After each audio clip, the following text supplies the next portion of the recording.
It's as if the media breaks out in hives at the mere mention of common sense, and Karoline Leavitt is giving them a full-blown reaction.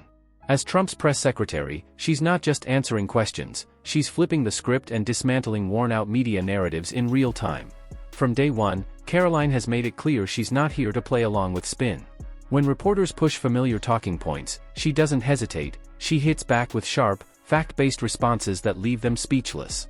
Today, we're diving into her latest mic drop moments, and trust us, you'll be hooked from the first clapback to the last. Which White House official made the decision to bar the AP reporter from the Oval Office and the diplomatic reception room last night? Well, first of all, let me just set the record straight. It is a privilege to cover this White House. It's a privilege to be the White House press secretary. And nobody has the right to go into the Oval Office and ask the President of the United States questions. That's an invitation that is given. And there are hundreds of outlets on this campus, many of you in this room who don't have the privilege of being part of that pool every single day and getting to ask the president questions. We reserve the right to decide who gets to go into the Oval Office, and you all have credentials to be here, including the Associated Press, who is in this briefing room today. The chaos started when the Associated Press flat out refused to acknowledge the Gulf of America, stubbornly clinging to the name Gulf of Mexico. Their reasoning? It's been called that for over 400 years, and international organizations haven't officially approved the change. A textbook case of so-called independent journalism refusing to budge. But the drama didn't end there. Things escalated when a CNN reporter dropped a bombshell question, setting the stage for even more fireworks.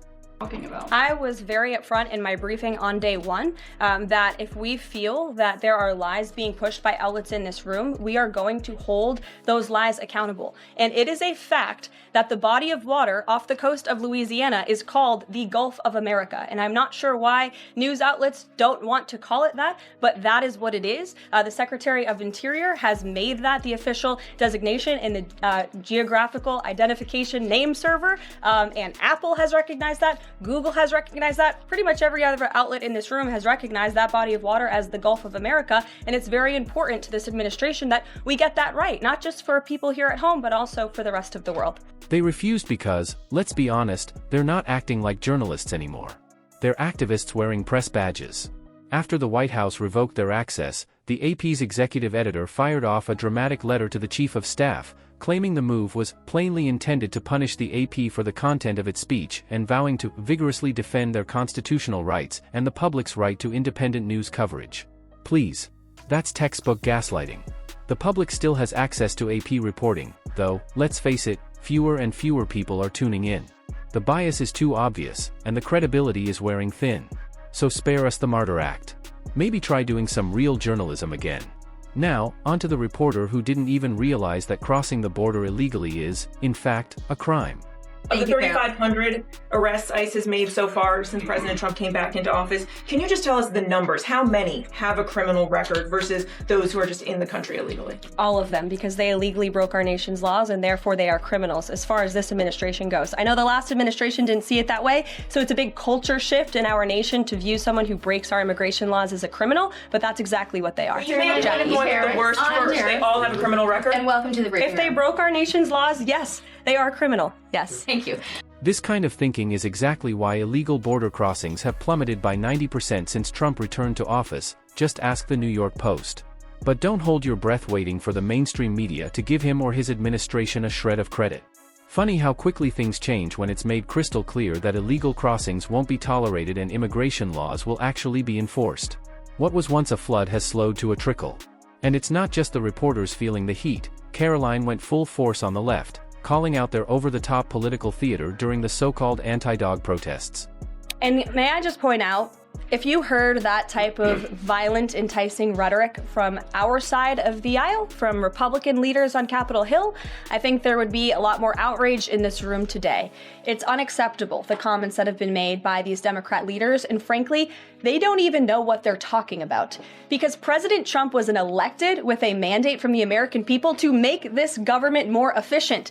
He campaigned across this country with Elon Musk, vowing that Elon was going to head up the Department of Government government efficiency, and the two of them, with a great team around them, were going to look at the receipts of this federal government and ensure it's accountable to American taxpayers. That's all that is happening here, and for Democrat officials to incite violence and encourage Americans to take to the streets is incredibly alarming, and they should be held accountable for that rhetoric. Exactly, you saw it. The non-stop meltdowns from left-wing lawmakers were something else. But let's be real, if half those comments had come from anyone on the right, there'd be calls for life sentences. Drop a like if you're done with the double standards. What's even stranger? Most of them didn't even mention the actual waste at the heart of the issue. Instead, they were too busy obsessing over Elon Musk and Doge. Then came the real bombshell. Karoline called out Politico, and what she exposed left everyone stunned. So upon coming out here to the briefing room, I was made aware of the funding from USAID to media outlets, including Politico, who I know has a seat in this room. And I can confirm that the more than $8 million taxpayer dollars that have gone to essentially subsidizing subscriptions to Politico on the American taxpayers' dime will no longer be happening.